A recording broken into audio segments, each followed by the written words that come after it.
everything had led to this moment. The hype for Halo was reaching critical mass. Even the faintest whiff of Halo 3 would make a man speak in tongues.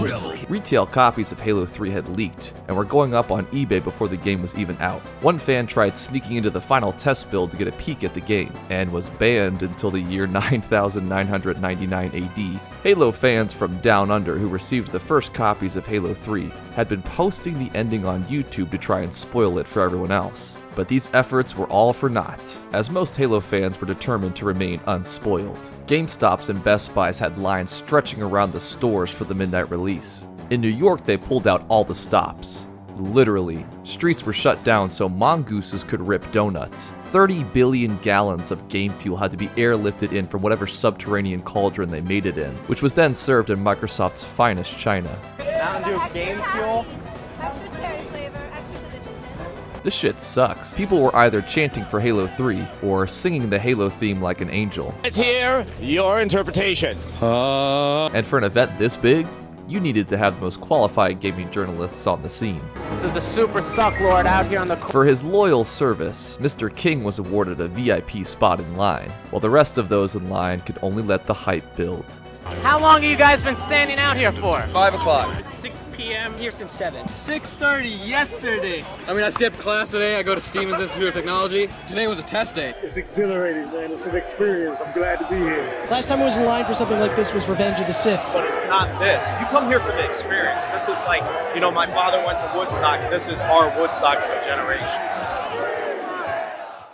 The commercialism of Halo 3 is truly an anomaly. It somehow managed to be so mind-numbingly consumerist, turned a video game into a money-making machine. From an outsider's perspective, it should have been a shallow corporate product that was forgotten in a month. And yet, Halo 3 wouldn't have been as big as it was, if not for the fact that the hype was real. Bungie and Microsoft managed to make a commercial product feel strangely intimate. Because if you can make an adult, weighed down by the stress of the world, feel for even the briefest moment that nothing else matters but playing this game to finally get what they've wanted for so long, then I would say this fight was finished. Grabs the game out of the box and hands out the very first copy of Halo 3. It's 1,000,000 times bigger for Microsoft. Its Halo series is one of the most successful video game franchises in history. Halo 3 appears to be giving Microsoft a boost in its game console rivalry with Sony and Nintendo. Thousands lined up to get the final installment of the trilogy when it went on sale at midnight. Analysts are predicting the game could surpass the $170 million in first-day sales of the final Harry Potter book and the first weekend revenue from the movie Spider-Man 3. September's top seller with 3.3 million copies flying off the shelves, more than twice as many as the 9 runners-up combined. Microsoft expects record-breaking sales. Microsoft Games Division is one step closer to finally turning a profit. We'll see what the impact that Halo 3 is having on Microsoft. The winner is Halo 3. This is what I think of the computer game developers conference. Confidently the best game we've ever made as a studio. 10,000 stores stayed open till midnight to sell Microsoft's new game, 54% more stores than for Halo 2. We leave Halo with Microsoft and to leave our baby behind, to move from being Halo developers to Halo fans. Having to leave Halo behind because we left Microsoft, it's kind of a high price, but that's the price of. This is the Super Sucklord out here on the... And our team will be involved in that. But beyond that, it's kind of hard to say what the future holds.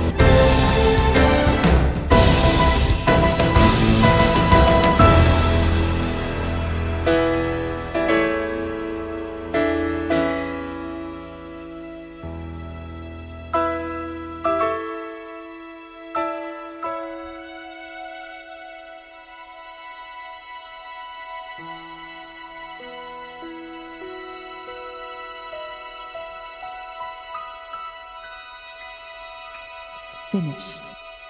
It's finished.